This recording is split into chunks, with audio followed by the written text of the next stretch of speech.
ancient name of Ceylon. Okay. Lanka. Yeah. Shikalanta. Hmm. Well, that's another name. You know, Shika is like a chief or a sheik, or the chief of Lanka. Okay. Itzamna was a Mayan culture hero. Itzamna, yeah, sure, yeah. He claimed to have come from a western country called Isham, meaning tiger, land of gold. Well, that was a Dravidian name of Ceylon. Ishbalanka. That's another name of a culture hero of the Mayans. In Tamil, it means God Shiva of Lanka. Okay, fascinating. And now, Shivalva, that's the Mayan underworld. Yeah? Okay, that comes from Sanskrit. Shivulva, it means from the fountainhead of God Shiva or Mount Meru in India. Ah, isn't that beautiful? Yeah, and then there's Palenque, all those beautiful ruins. This name derives from the Tamil Palanka, meaning the protectorate of Lanka. The remains of a great ruler of Palenque were found in a burial vault there. His name was Pakal. Yeah, Now, Pakal. Pa is a Sanskrit name for ruler or protector, and Kal is a northern Indian name for the Brahmin ruling class, which we call Chaldeans, you know. Okay. And then there's Seren, a name of Ceylon. In El Salvador, they have the ruins of Ceylon. And then there are the Lacandon Indians, a tribe of Yucatan. India's god Kubera banished the Laks, a Tartarian, Huna, or Rakshasa tribe from northern India to Ceylon, giving the country one of its many names and becoming the Lakan or Lakan people. The Don in Lacandon derives from the word Dan. See, there is this place I told you a few minutes ago that's called Tiwa. It's also called Tanu or Tanu. Okay. And now, so ancient Ceylon was divided into three provinces. There was Maya, the central division of the island. I'm reading this from my notes now. Yeah, sure. Rahuna and Tahiti, the northernmost of the three. The Ceylonese Maya were known for their impressive architectural marvels, temples, and irrigation ponds. Now, let's see so you hear this Huna. See, the Mayans remember their cultural hero is Hunapu or Hunabu. Now, the Hopis here in United States, in New Mexico, and also the other Puebloan Indians they say they came from Sipapu. Well, Sipapu must surely be the northern India or Pakistan and Afghanistan, Sivabu, or the sacred land of God Shiva around Mount Meru. and well, not only this, the Hopis claim that they were brought here by a type of white people that they call Pahana. Pahana, yeah, okay. Well, the Pahana is the Sanskrit name for a shipper or people who transports passengers. Okay, really? Now, I've got the Hopis usually don't pay any attention to anybody, but they're starting to pay attention to me. The younger chieftains of the Hopi tribe said they're trying to talk to their elders to get some sense into them because I swear that the Hopis haven't been here very long. But okay, yeah, that's it. Okay, that's very interesting. I say that the Hopis have not been here much over 1,000 years. Okay. And then in northern Mexico and southern United States, the Spanish priests said that they had two gods, and the one god was called Vera Siva, and the other one was his mother Vairubi. Well, that has to, well, see, there was a big uprising in India in around 11 or 1200, in which the Brahmins wanted to take over the lower caste people and take their lands away from them. Okay. And so that got the Hopis out of there. Yeah. Well, the Hopis were in Turkey also, and they got the Hopis out of there, and also it got these people out of there because even today, those natives there in northern Mexico and southern Arizona call their god Vera Siva, and Vairubi has to be the Hindu goddess Bhairava. And you know these Vera Siva people. You know what a linga yard is? That's like a stone monument, that upright stone that they pray to. Okay, yeah. Well, instead of that upright stone, the people of India who were the Vera Sivas, they prayed to a stick. They had a little prayer stick called a linga yat. Yeah.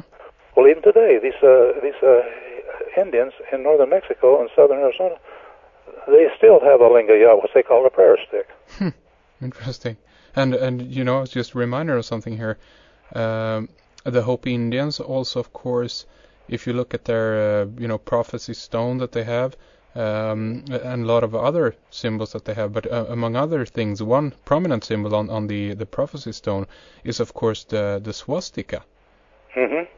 And this, of course... Oh yeah, and on the Odoms, yeah, they all pray to a swastika. Yeah. And because, see, that's God Shiva, and even the god of the people out in Arizona there, they even call their god, they still call him Siva, and they call him Itoy. Itoy is like I think it's a sort of a variation of Ishoy, of God Shiva. Okay. And they still call him Shiva and all of that. And they have those upright stones. In fact, you'll be out in the country someplace and you'll buy a creek, it might be dangerous to cross it, and there you'll see an upright stone with 12 stones around it. Just like back in India. Okay, interesting. And, well, you've heard the Shilan Balam, the Mayan Bible, haven't you? No, actually. Since you're over in Sweden, well,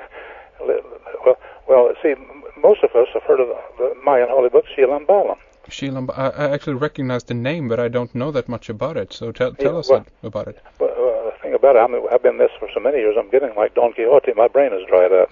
Okay. and Shilan Balam. Well, Shilan is a title of Mayan priests. Okay. And Balam is the Mayan name for jaguar or tiger. Okay. Yeah. Now, and the Sanskrit language, Shilan is Ceylonese, like a person from Ceylon, and Bayalan is tiger or lion, or hunting man.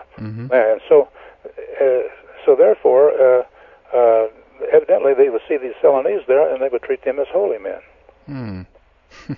Isn't that interesting? And even I saw a picture of that. I think it goes back to some of the legends where wasn't it a jaguar or a tiger that actually mates with one of the women from a tribe? Yeah, well, that's true. See, because that's there was he was Bengal, I think, in India. Okay. And so he did not very good. His father didn't like him, and so they made him go off to Ceylon to live with some of his people. And so when they got there, and they wore like tiger costumes or tiger uniforms, and they got there and they're mated with the people. And even today over in Ceylon, they'll have dances and or paintings of these people mating this way. And so one day I was in an art store, in an Oriental bookstore around here, and I saw that same picture there that I have seen in Mexico of these people dressed like jaguars mating with Olmec women. It has to be the same. Yeah, of course. I mean, sheesh. There's so many connections here between these areas. So it's totally fascinating. And I have to ask you at this point, I think, about the potential origins then of the Mayan calendar. You mentioned, among other things, also, of course, that the Mayans first at the beginning were that they are Mayans now in the region of Siberia. But can we tie in any way together the Mayan calendar and, let's say, prophecies that has to do with Hindu origin? I know that one scholar called John Major Jenkins has tied the Mayan ending together with something known as the Kali Yuga. Say that again, please. A gentleman called John Major Jenkins have tied together the Mayan calendar with something called Kali Yuga, and I think that this has to do with Hindu prophecy. Isn't that right? Yes. Well, I'll tell you this. Another thing about the Mayan calendar and the counting that's on it. That's the same thing exactly over in some of the Siberian nations. Okay. I don't know why nobody ever mentions it or anything. It's like people don't want to know. Is this in what form does this come about? In written form or stones? Or the Mayans and Aztecs, they had a way of counting. They had little dots and dashes. Sure. And that way of counting exists even today over in some Siberian places. Okay. That's interesting. But do they have do you know if they have a similar calendar system also? Well, that I can't tell you. I don't know though. That's for sure. How about the the ending date and all of this? Then we have the dark period in Hindu scripture called Well, you know, I hear about that, and the Hindus don't like for me to talk about this. They claim that they really know, and the Mayans don't. Okay. Yeah, in fact, I'm friends with this Hindu holy man, and his name. He and I are pretty good friends, and he says it's not true. He says what the Mayans say, but I tell him. But I says, but the Mayans were the Asuras. Even the Hindus speak of the Mayans as the Asuras, and they claim to have been great astronomers. And he says, no, I feel that they're wrong and that we're right. How do you spell that? The Asuras? How do you spell that? Asura, A-S-U-R-A. A-S-U-R-A. Okay, thanks. And this is something anybody can check for himself, because in Hindu literature, well, they're even linked with the Asuras. The Mayas are even linked with the Asuras, and the Mayans are supposed to be very good, very intelligent, wise men, knowing about everything. Sure. And you can even look at their temples in Maya land, and they'll look almost exactly like the Tamil ones in southwestern India. Very similar. I've noticed that too. The very steep, very high rising, you know, and you have several layers on it. It's almost, if you look, some of the buildings in India, religious buildings, I guess they are of course, in a sense, at this point, it seems like they are more decorated, but you can see it like it's like houses upon houses upon houses, and smaller going upward. Yeah. And I mean, some of these step pyramids in the Mayan region are very similar in a way to this, I think, and even some have a house, a little hut almost at the top of the pyramid, you know. So it's like very, as you say, very similar region. What's your take on the? Have you studied the end date of the Mayan calendar? You know, it's well, you know, Gary of Views on Magazine, he's rather interested, and I'll tell the truth about it. I don't know all that much about it. I've read about it, and so I wrote an article about it. And but you know, they even had the same name for a pyramid over in India. See, they were called. Over in India, they were called Sakwati, and even here in Americas, they're called Sakwali, because see, the people over here couldn't pronounce the R, you know. Okay.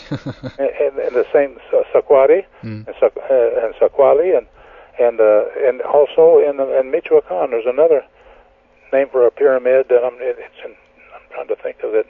Now I don't go over to Michoacan very much. But a man in Mexico has written a book recently, and he swears before God that half the names there are Sanskrit names, and I sort of think that myself because I've been to Michoacan and I've seen those names. All right.